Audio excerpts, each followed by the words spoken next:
Dominar el agua. Los hombres han construido obras excepcionales. Presas, canales o pólderes para ganar terrenos inmensos al mar.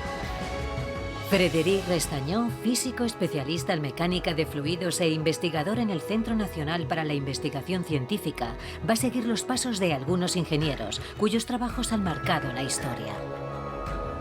Cada día había un nuevo problema que resolver y al mirar atrás dices, vaya, hemos superado muchas cosas, pero así se aprende.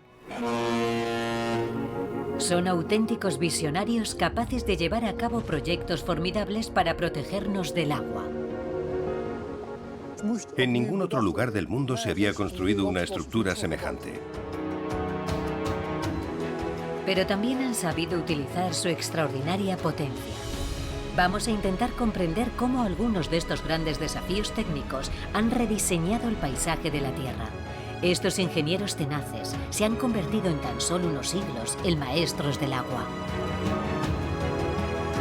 Maestros del agua, presas y canales.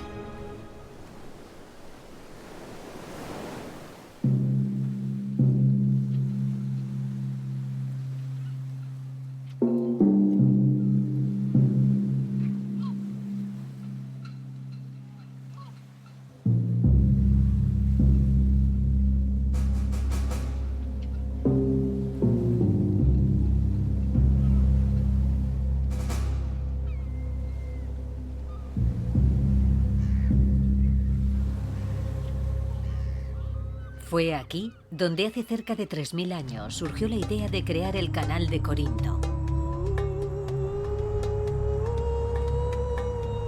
Visto desde el cielo, parece una trinchera de más de 6 kilómetros de largo, un punto de unión entre dos mares, un reflejo del empeño del hombre por ahorrar tiempo y un motivo de preocupación para los 11.000 barcos que pasan por aquí cada año.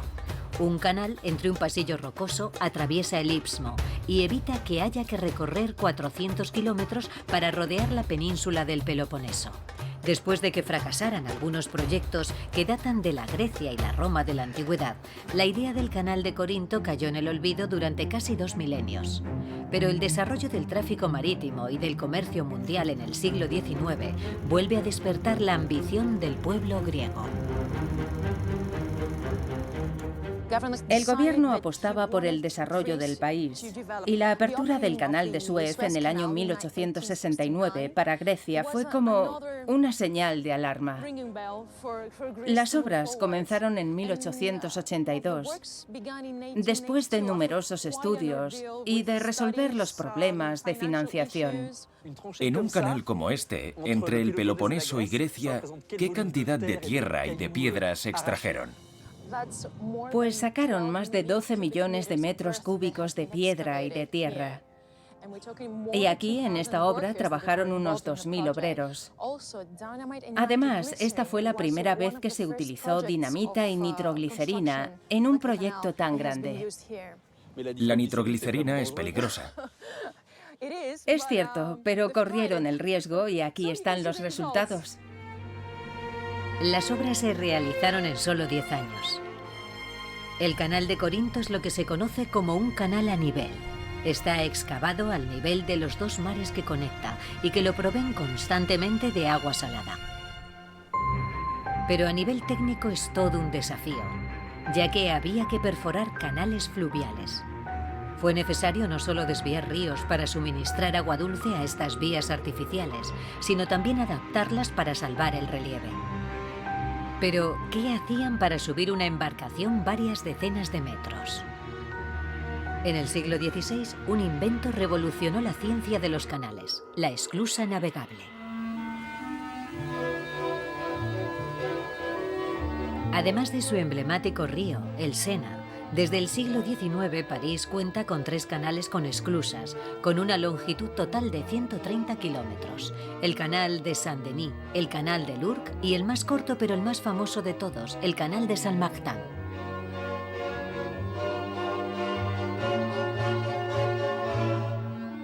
Este canal consta de 9 esclusas que permiten a las embarcaciones salvar en ambos sentidos cerca de 26 metros de desnivel que separan la vía artificial del río. Las cascadas de agua de cada una de las esclusas tienen una altura aproximada de 3 metros, es decir, de un piso, y cada esclusa funciona como un ascensor de barcos. Cuando un barco que transita por el canal entra en la cámara de la esclusa, unas puertas llamadas buscos forman un ángulo orientado a contracorriente, de manera que la presión tiende a cerrarlas y a desviar la fuerza hacia las orillas. Una vez cerradas, el agua de la cámara se vacía hasta alcanzar el nivel de la cámara inferior, gracias a las compuertas, unas pequeñas escotillas metálicas deslizantes situadas sobre el batiente o puerta de la esclusa. Su cometido es llenar o vaciar la cámara con el fin de equilibrar el nivel de agua y la presión a cada lado de la entrada para facilitar la apertura. En principio, de tamaño modesto, para permitir la irrigación, pero en el siglo XIX el desarrollo de canales de gran envergadura es fundamental, tanto para el transporte doméstico de mercancías como para el internacional, reduciendo así las distancias del comercio mundial.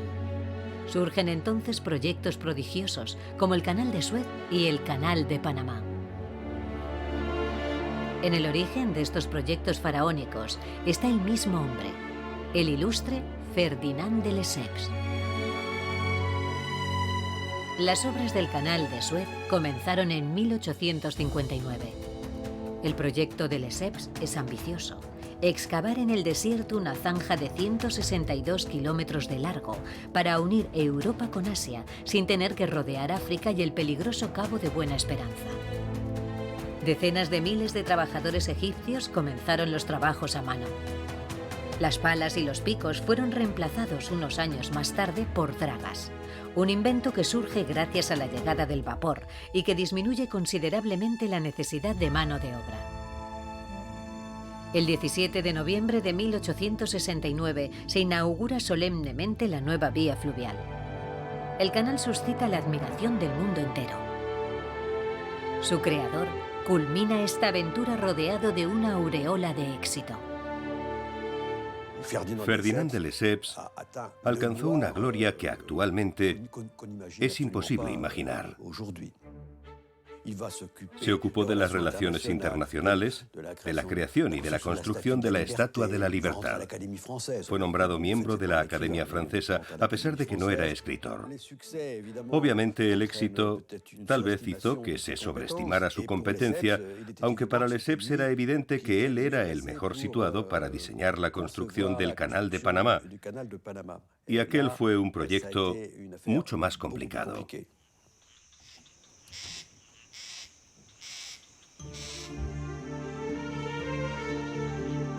Para rastrear la historia de pesadilla de la construcción de este canal, Frédéric Restañó viaja a Panamá. Este pequeño país de América Central, una franja de tierra entre América Latina y América del Norte, separa el Océano Atlántico del Océano Pacífico.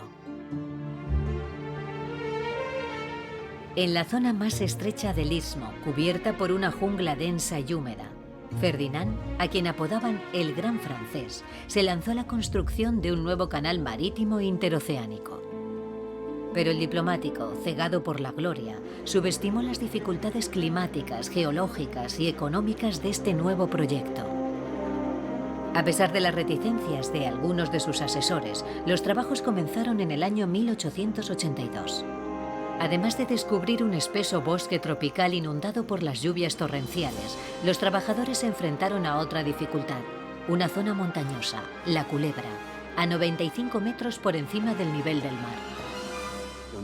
Se conocía la geografía, pero no la geología. Pensaban que podrían excavar esa montaña de forma similar al Canal de Corinto. Pero se trataba de un material muy friable y a medida que se perforaba, se producían deslizamientos de tierra. A esos deslizamientos también contribuían las lluvias torrenciales que lo destrozaban todo.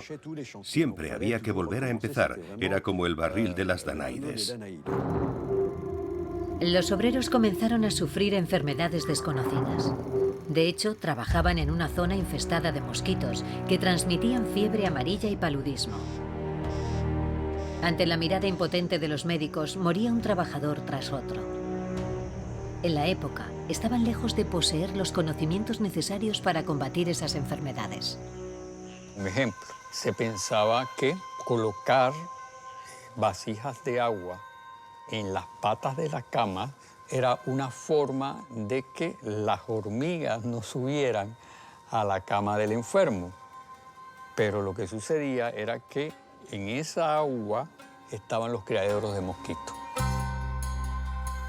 Así que en el mismo hospital donde tú tratabas de combatir eso, tú estabas produciendo el mal. Hubo decenas de miles de muertos, y creo que ese fue un factor fundamental en el fracaso de Ferdinand de Lesseps.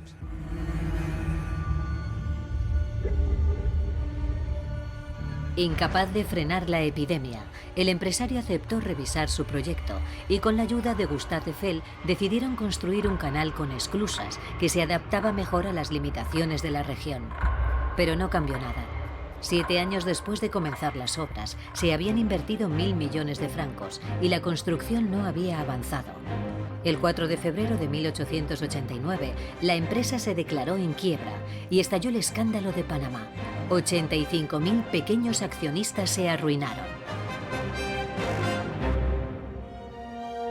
Con 88 años, de Lesseps fue condenado a 5 años de cárcel que solo pudo evitar debido a su avanzada edad. Mientras los franceses curaban sus heridas, los estadounidenses maniobraron para tomar el mando.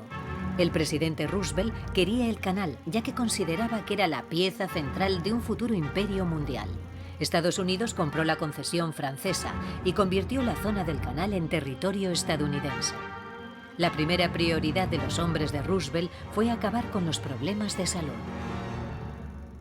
En 1903, antes de lanzarse a la construcción, de continuar con los trabajos, dedican más de un año a exterminar todos los mosquitos, por así decirlo, de Panamá. Porque mientras tanto se había descubierto que la fiebre amarilla y el paludismo los causaban los mosquitos. El presidente de Estados Unidos encargó al ejército que terminara uno de los mayores proyectos de ingeniería de todos los tiempos. Se enfrentaban a las mismas dificultades geológicas que sus predecesores, así que los estadounidenses, al igual que los franceses, decidieron transformar este canal a nivel en un canal de esclusas. Para abastecerlas, construyeron una presa sobre el río Chagres. La presa inundó buena parte del país, dando lugar a un inmenso lago artificial, el lago Gatún. Situado a 26 metros de altitud, permitía atravesar el istmo sin necesidad de excavar la montaña y será accesible gracias a 2 series de esclusas hechas a la medida del proyecto, 2 buscos de 25 metros de altura y cámaras de 320 metros de longitud. Para estabilizar los navíos durante el tránsito, utilizan un innovador sistema de locomotoras que actúan como remolcadores.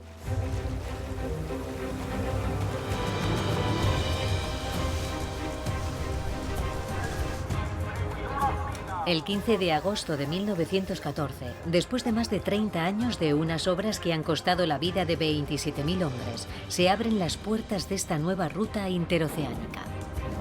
Los 77 kilómetros de este canal, considerado la 8ª maravilla del mundo, conectan el Pacífico con el Atlántico. El trayecto de San Francisco a Nueva York, de 22.500 kilómetros, pasa a ser de 9.500. Mientras Europa entra en guerra, la joven nación estadounidense se convierte en la primera potencia militar mundial y toma el control de la región. Más de 100 años después, Panamá ha entrado en una nueva era. Tras duras negociaciones con Estados Unidos, el 1 de enero de 2000 recuperó la plena soberanía sobre el canal. Un bosque de rascacielos ha crecido alrededor de la vieja capital, que se ha convertido en un importante centro financiero. Un éxito que en gran parte se debe al canal, al conjunto de actividades asociadas a él, que representa el 40% de la economía del país. Recientemente se ha realizado una serie de trabajos para ofrecer a los buques de carga un canal de esclusas totalmente nuevo.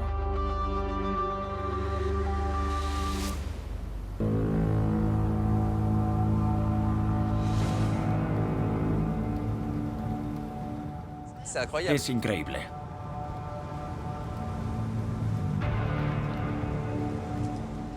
Hola.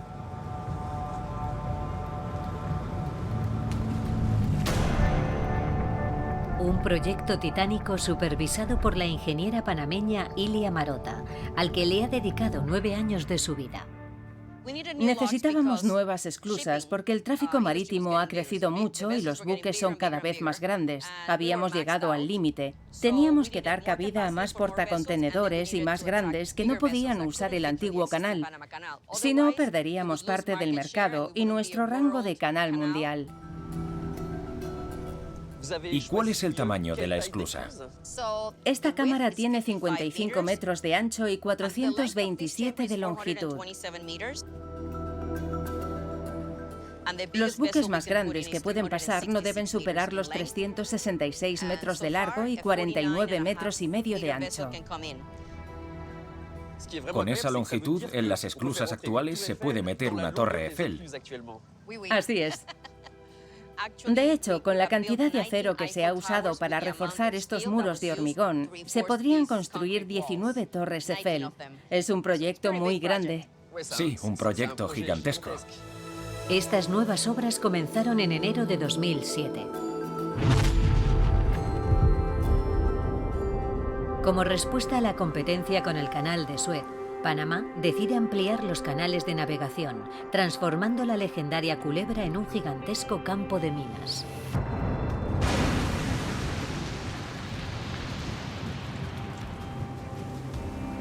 Pero el desafío más importante consiste en construir una tercera serie de esclusas para acoger a embarcaciones cada vez más grandes.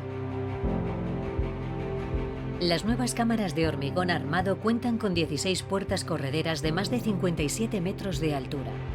Tras 9 años de trabajos, Panamá inaugura unas esclusas que permiten triplicar la capacidad de los buques de carga, que ahora podrán transportar cerca de 14.000 contenedores.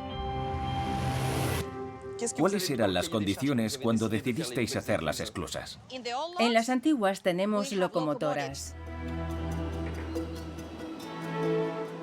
Las locomotoras ayudan a posicionar los buques. Aquí ya no las usamos porque sería muy caro. Los muros tendrían que haber sido mucho más gruesos y necesitaríamos más equipamiento y más operarios. Además, los cables para tirar de los buques serían mucho más gruesos. Y las puertas son muy diferentes. Los ingenieros prefirieron innovar, reemplazando los buscos por puertas correderas. Las puertas pesan entre 2.400 y 4.200 toneladas, pero los motores solo tienen que mover el 50%. El 85% de la puerta flota, porque tiene un compartimento de flotación que hace que la puerta se comporte como un barco y no cuesta mucho desplazarla. Siempre volvemos al principio de Arquímedes. Sí. El último desafío fue preservar el agua del lago Gatún, que abastece el canal y las esclusas, ya que en cada tránsito, los portacontenedores gigantes desplazan hacia los océanos no menos de 197 millones de litros de agua, vaciando poco a poco esta reserva de agua dulce. El agua dulce es fundamental para el Canal de Panamá porque el lago Gatún también suministra agua potable a las principales ciudades del país. Así que debemos economizarla al máximo. Por eso hemos creado estas represas a diferentes niveles. Se llenan de agua por la gravedad y podemos reciclar un 60% por cámara. Además, estas nuevas esclusas utilizan un 7% menos de agua que las antiguas. En realidad, es un sistema de reciclaje. ¿Soñaba de niña con convertirse en uno de los grandes jefes del Canal de Panamá? Cualquier ingeniero soñaría con trabajar en un sitio como este. No se construye algo así todos los días. Es excepcional, este proyecto es único. Las esclusas, las puertas, todo. Siempre había un nuevo problema que resolver. Y al mirar atrás dices, vaya, hemos superado muchas cosas, pero así se aprende. Hay más elementos positivos que negativos. Esta proeza técnica ha supuesto un gran éxito económico para las autoridades del canal. Con cada tránsito, los buques de carga desembolsan una suma colosal, entre $500.000 y $1 millón. En una era en la que el 90% del comercio mundial de mercancías se realiza por vía marítima, el canal se ha convertido en el motor económico de Panamá y en uno de los centros neurálgicos del comercio mundial. Pero el país ya está considerando construir una cuarta serie de esclusas capaces de acoger buques de más de 400 metros de largo. Una forma de responder al proyecto de China de abrir un canal en Nicaragua que permita el tránsito de buques de carga de 25.000 contenedores y de anticiparse a la apertura de las vías árticas, acelerada por el cambio climático.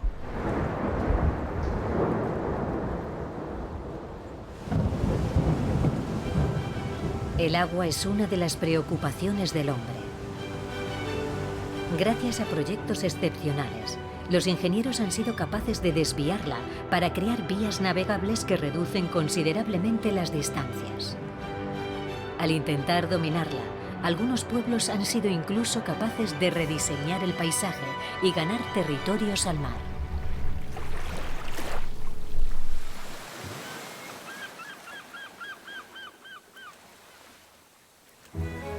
Los venecianos pusieron también en marcha estrategias audaces para edificar una ciudad que nunca debió existir.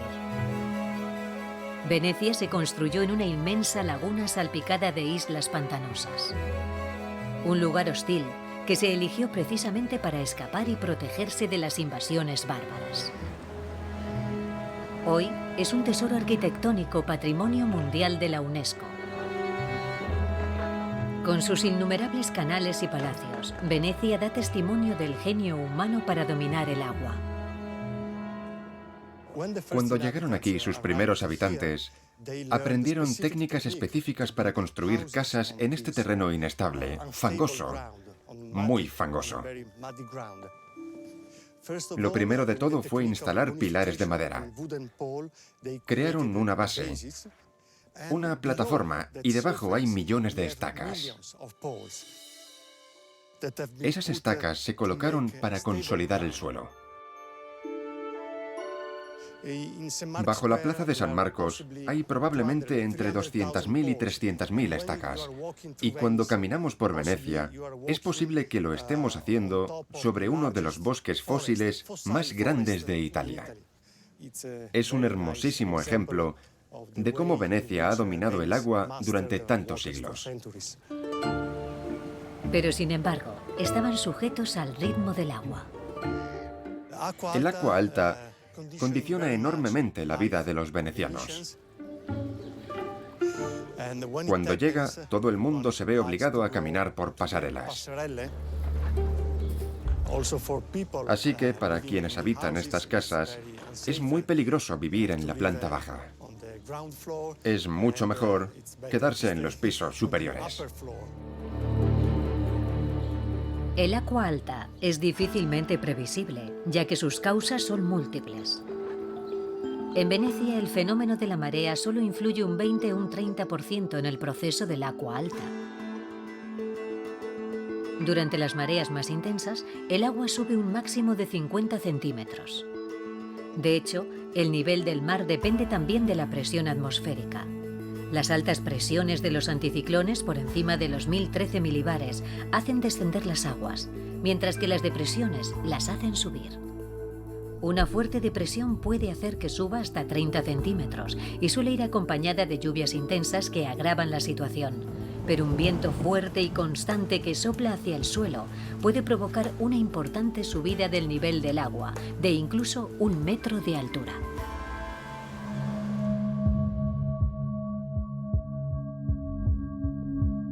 Cada vez con más frecuencia, la ciudad vive bajo la amenaza del mar Adriático. En otoño, las aguas altas, cada vez más intensas, anegan Venecia.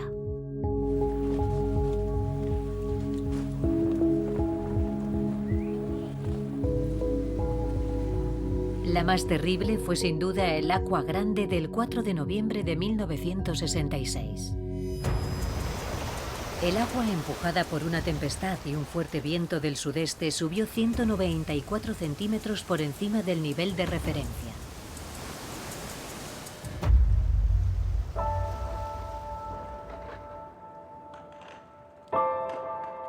$5.000 venecianos perdieron sus hogares. El mundo entero estaba preocupado por el posible hundimiento de Venecia.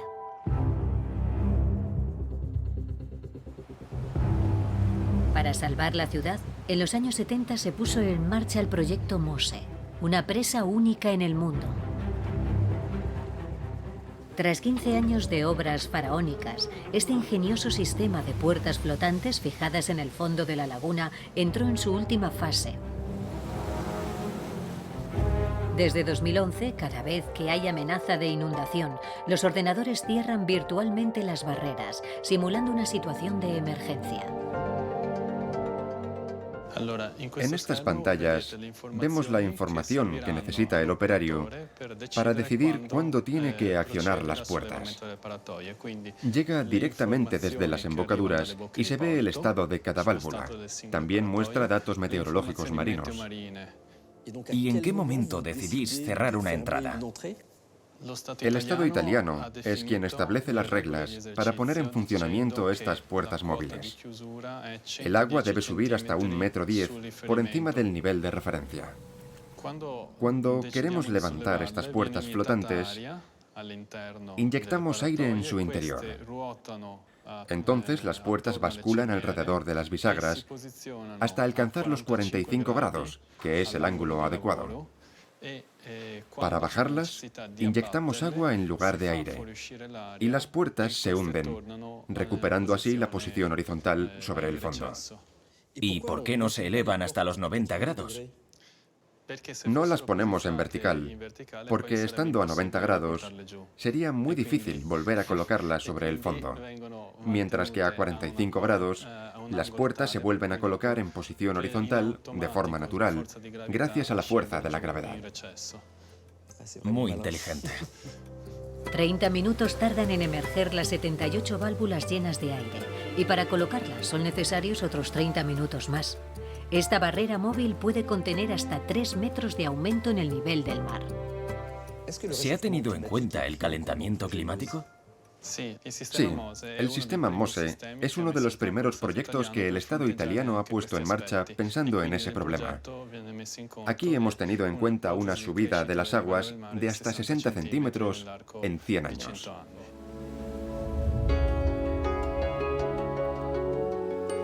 Una tecnología audaz por la que los italianos han pagado un alto precio.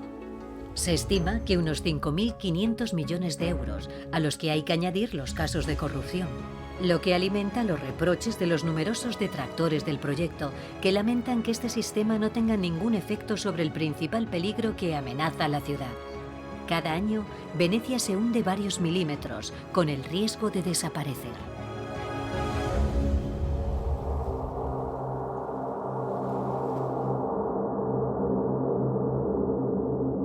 Más al norte, en los Países Bajos, una nación ha convertido el dominio del agua en una especialidad.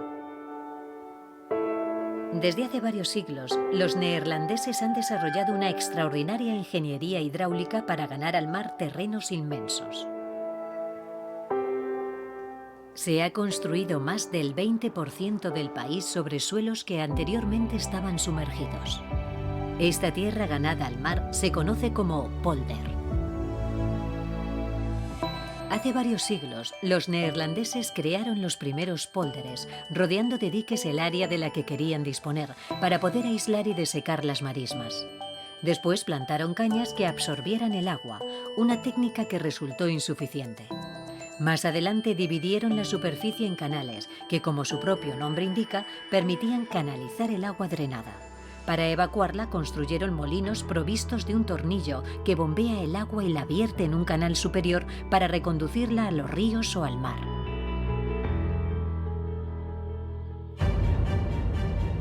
En los Países Bajos había más de 10.000 molinos para drenar el suelo. En el siglo XX aumentó el número de pólders hasta redibujar completamente el mapa del país. El 1 de enero de 1986 nació una nueva provincia, Flevoland. Flevoland significa nueva tierra y es el resultado de la unión de dos pólders.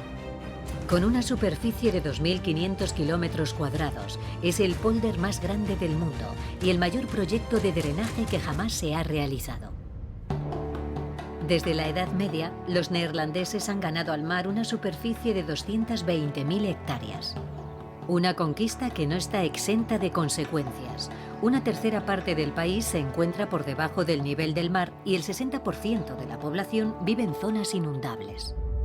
En el año 1953, una devastadora tempestad cambió definitivamente el aspecto del país. El 1 de febrero, una potente marea acompañada de una depresión con vientos huracanados de hasta 150 kilómetros por hora empujó las aguas del Mar del Norte contra los diques con una presión colosal. Durante la noche, en el sur del país, se rompieron 89 barreras, dejando pasar una ola de agua helada de 4,5 metros de altura que engulló 200.000 hectáreas. El balance fue trágico. 47.000 edificios destruidos, miles de animales ahogados y, lo que es peor, murieron 1.835 personas. Una tragedia sin precedentes que impulsa a los Países Bajos a emprender el mayor proyecto de ingeniería civil de todos los tiempos, el Plan Delta. Durante más de 30 años se construyen las barreras más poderosas jamás imaginadas. Presas y diques invulnerables destinados a bloquear casi todos los brazos de mar y las desembocaduras de los ríos en el sur del territorio. Cerca de Rotterdam se encuentra la pieza maestra del Plan Delta, el dique antitempestades del Escalda Oriental. Fueron necesarios 10 años de trabajos de gran complejidad para construir esta innovadora barrera que se extiende a lo largo de varios kilómetros. Son decenas de esclusas de acero de 42 metros de altura y 5,5 metros de grosor, que permiten el paso a las fuertes corrientes del Mar del Norte, pero a la vez resiste el embate de las olas si se desencadena una tormenta. Supongo que construir una presa de tal magnitud requiere muchas innovaciones. Desde luego, todo tuvo que inventarse. En ningún otro lugar del mundo se había construido una estructura semejante. Al principio, el diseño del Plan Delta preveía la construcción de un dique convencional. Era un dique cerrado que empezó a construirse en 1974. Sin embargo, cuando se iniciaron las obras, los ecologistas y los pescadores protestaron porque las parcelas de cultivo de ostras y mejillones no sobrevivirían. También habría sido un desastre para las plantas y otros organismos vivos. Así que paralizaron las obras y en su lugar, el gobierno decidió construir un dique abierto. Los ingenieros tuvieron que inventar un dique completamente nuevo, capaz de soportar un flujo de 2 metros cúbicos de agua por segundo. En el lecho del estuario se anclaron 65 enormes pilares de hormigón, cada uno con un peso de 18.000 toneladas. Entre cada pilar, unas compuertas correderas de acero se accionan desde la sala de control, en cuanto el agua alcanza 3 metros por encima del nivel de referencia. Se necesitan 75 minutos para aislar completamente del Mar del Norte a este brazo de mar. El Plan Delta convirtió a los Países Bajos en una de las zonas costeras más seguras del mundo, gracias a sus innumerables barreras y más recientemente a sus diques móviles. Con el paso de los siglos, los neerlandeses se han convertido en auténticos especialistas en el control del agua. La experiencia de sus más de 2.500 empresas y laboratorios que trabajan en este campo es reconocida en todo el mundo. En Delft, Frédéric Restañó, experto en mecánica de fluidos, visita uno de los centros de investigación hidráulica más importantes del país para conocer el trabajo de sus colegas neerlandeses que desarrollan protecciones costeras cada vez más eficientes. Es enorme. Sí, es muy grande. Tiene 75 metros de largo por casi 9 metros de ancho. En este tipo de estanques de olas, hacemos investigaciones sobre diques, puertos y barreras contra tempestades, como el proyecto MOSE de Venecia, que se testó aquí. ¿Y este estanque en concreto tiene algo de especial? Este es el estanque atlántico, donde podemos generar olas y también corrientes. Tenemos olas a este lado y las corrientes están al otro lado. Esto es muy importante porque, por ejemplo, los materiales que rompen las olas luego son arrastrados por la corriente. Todos sus experimentos se centran en este elemento imprevisible, el agua. Para simular su comportamiento y recopilar datos precisos, cada estanque está equipado con uno o varios generadores de ondas. Las olas no tienen una forma muy regular. Claro que no, igual que ocurre en la realidad. Todas las olas no son iguales. En una tempestad hay olas más altas y olas más bajas, y también más largas y más cortas.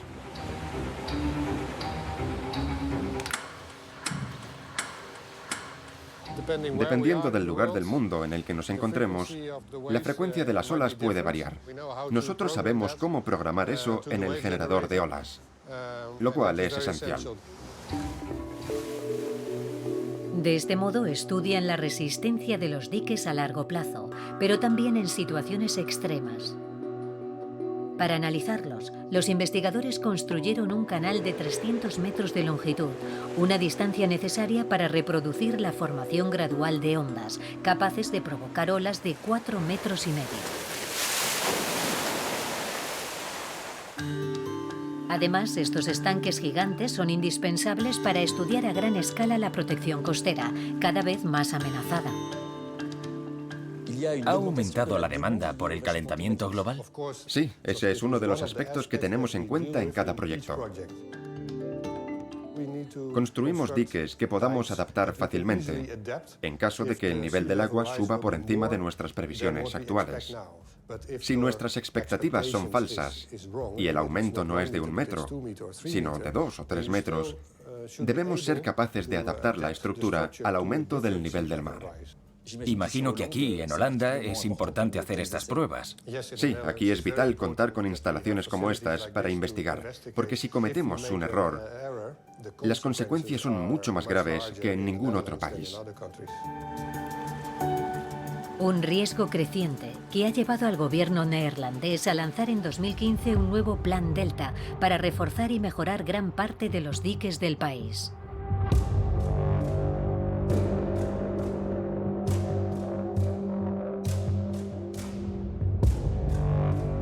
De hecho, el plan prevé un aumento del nivel del mar de 65 a 130 centímetros en el año 2100 y de hasta 4 metros en el año 2200, agravado por el hundimiento del suelo y la importante erosión de las costas. Para limitar las emisiones de gases de efecto invernadero, los ingenieros utilizan cada vez más la formidable potencia del agua.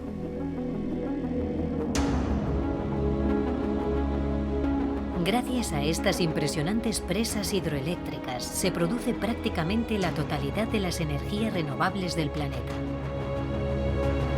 Representa casi el 80%, muy lejos del 12% de la energía eólica, el 7% de la biomasa o el 3% de la energía solar.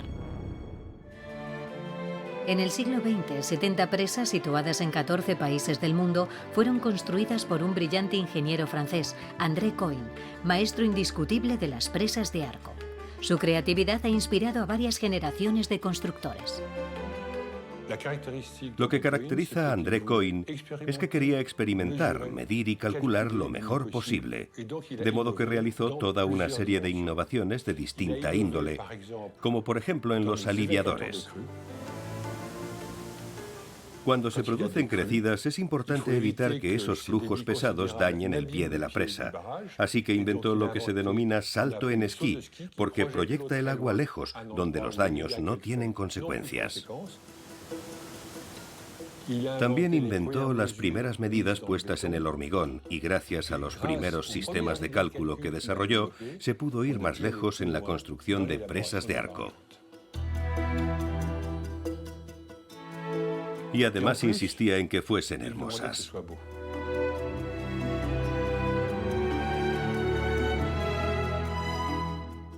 En la filosofía de André Coin, la naturaleza siempre debía prevalecer, el hombre no debía imponerse y bloquear un río era un acto poco modesto, había que entender a la naturaleza. Consideraba que el hombre debía sentir cierta empatía con las rocas, los ríos, el hormigón y con la tierra en general. Para él, ponerse en el lugar de la naturaleza no era una cuestión de arrogancia, sino un acto de absoluta sumisión. Aunque Coin se hizo famoso por sus presas de arco, a menudo construidas en zonas escarpadas, existen otros tipos de presas que se colocan a lo largo de los ríos, como las presas de gravedad. Pero todas tienen algo en común. Para construirlas, los ingenieros deben de tener el curso natural del agua. Para erigir dicha estructura, primero hay que desecar la zona. Por tanto, es necesario desviar el curso del río hacia un canal temporal o hacia zonas más escarpadas mediante túneles de derivación. Luego utilizan la roca excavada para hacer muros de contención, es decir, diques y presas temporales para poder desecar la zona. Una vez seco el lecho del río, pueden comenzar los trabajos de excavación. La solidez del soporte se garantiza mediante la realización de pruebas y estudios detallados del suelo. Los terrenos que se consideran no aptos para los cimientos se sustituyen por hormigón de alta resistencia. Por último, se destruyen los muros de contención para inundar la presa y crear su vasto depósito. La calidad de la roca es primordial para construir una presa. Y en el momento de la primera inundación, ni siquiera alguien tan experimentado como André Coin vive con serenidad el último metro de relleno. Porque, como decía el ingeniero, de todas las obras hechas por el hombre, las presas son las más mortales. Una frase premonitoria. En el año 1954, André Coin completa la presa de Arco de Malpasset en el sur de Francia. Este embalse destinado a irrigar los cultivos de Fréjus se construyó en el valle del Gégá, un torrente que se seca en verano y se inunda en invierno. Durante años esperamos a que el agua la llenara por completo. Fue en los años 1955, 56, 57, etc. No se estableció ningún control, no se dejó a nadie in situ. Como no había planta eléctrica porque el único propósito era embalsar agua, no se estableció ninguna vigilancia. Sin embargo, hubo algunas señales de alerta. En la orilla izquierda, el agua se infiltró en el interior de la roca, que no era estanca, y se produjeron grietas y fallas. Y el 2 de diciembre de 1959, la presa reventó.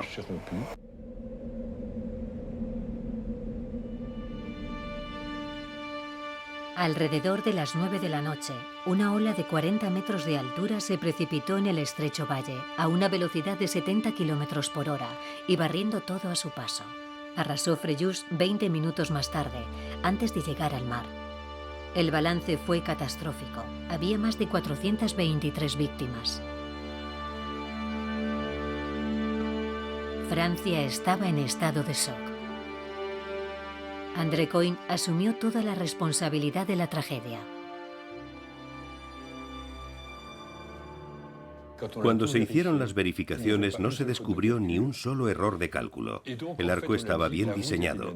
No fue un fallo de diseño, sino geológico. La tragedia de Malpasset hizo que todos los ingenieros del mundo se replantearan las cosas. Reconocieron que no comprendían bien lo que sucedía en la roca. Una de las cosas que aprendimos es que hay que drenar. Se deben construir galerías y hacer perforaciones para reducir la presión y para que esa presión no se desplace hacia el interior de la roca. Casi todo lo que sabemos sobre drenaje y mecánica de rocas se debe a Malpasset. Pero eso no impide que fuera una terrible tragedia. El mayor desastre de la ingeniería civil del siglo XX sirvió para mejorar considerablemente la seguridad de las presas. Ahora todas están equipadas con sistemas de drenaje. La seguridad es un elemento esencial para construir obras aún más grandes, cuyo potencial energético es inmenso.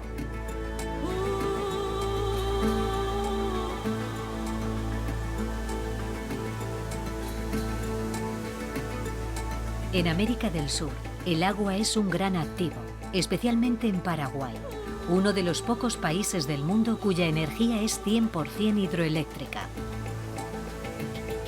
Frédéric Restañó ha viajado a esta pequeña nación situada entre Argentina, Bolivia y Brasil. Aunque el país carece de acceso al mar, lo cruza uno de los ríos más importantes de América Latina, el río Paraná, frontera natural entre Brasil y Paraguay. Múltiples cascadas vierten sus aguas en él, como esta de los Altos del Monday, un inmenso volumen de agua con una potencia inigualable. A pocos kilómetros de distancia, Paraguay y Brasil han construido conjuntamente la presa binacional de Itaipú.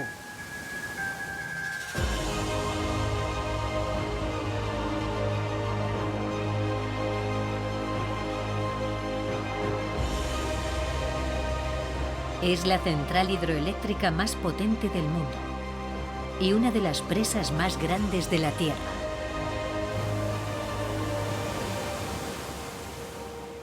Este lugar es increíble, colosal. ¿Qué tamaño tiene exactamente? La represa tiene 7,5 kilómetros.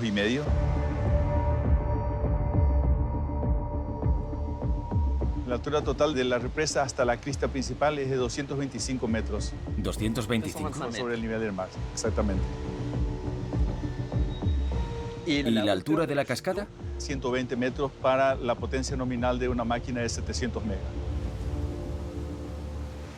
Eso significa que cada turbina tendrá la misma potencia que un reactor nuclear. La Itaipú Binacional tiene una capacidad instalada de 14.000 megavatios. Comparando y suponiendo una central nuclear con 1.000 megavatios de generación, esto equivale a 14 centrales nucleares. Es asombroso. Un monstruo que suministra casi el 90% de la electricidad que se consume en Paraguay y el 15% de la de Brasil, gracias a una arquitectura y a un emplazamiento perfectamente estudiado por los ingenieros. ¿Qué tipo de presa es la de Itaipú?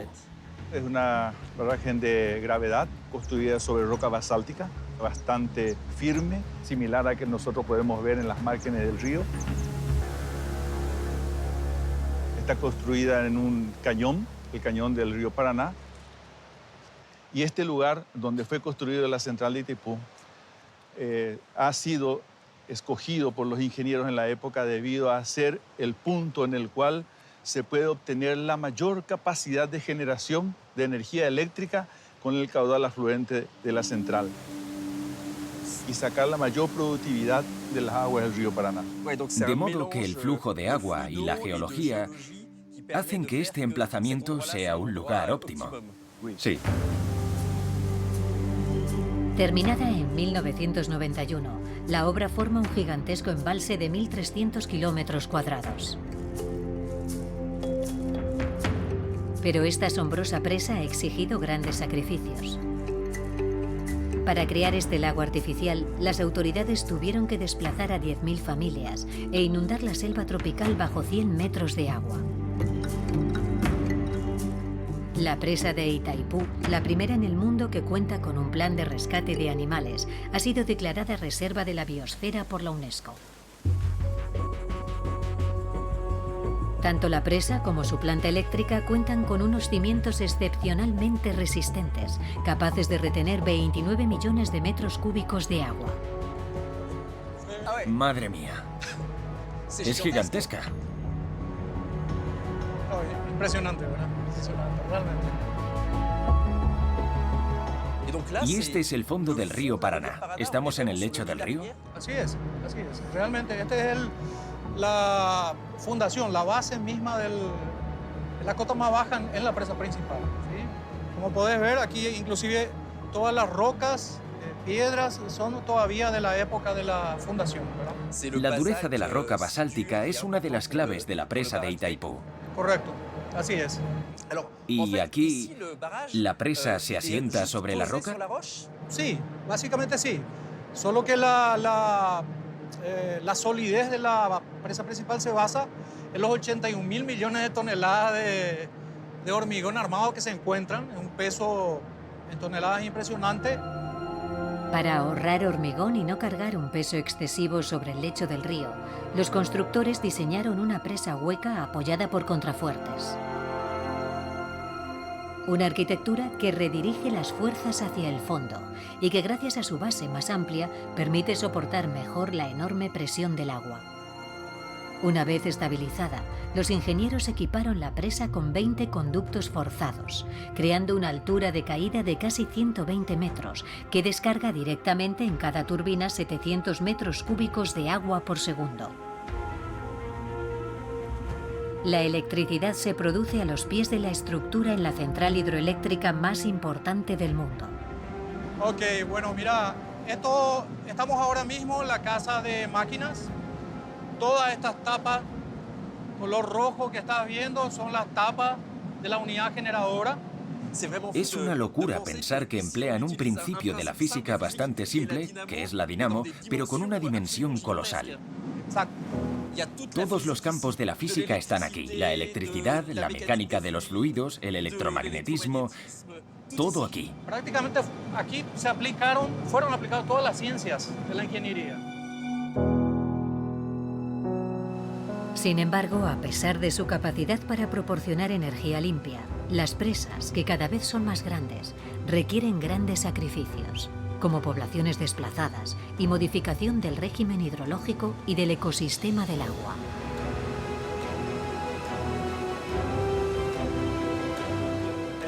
Independientemente del coste de construir esta presa, incluida la modificación del medio ambiente, puedo asegurar que compensa si tenemos en cuenta los beneficios que reporta, empezando por la enorme cantidad de energía limpia que produce. Para generar la misma cantidad de energía, harían falta aproximadamente 500.000 barriles de petróleo al día. La producción de Itaipú nos permite evitar unos 85 millones de toneladas de CO2. Controlar el agua implica, en primer lugar, usarla lo mejor posible. Pero lo importante no es dominarla, sino comprender el ciclo del agua, tratarla lo mejor posible y no malgastarla en ningún momento.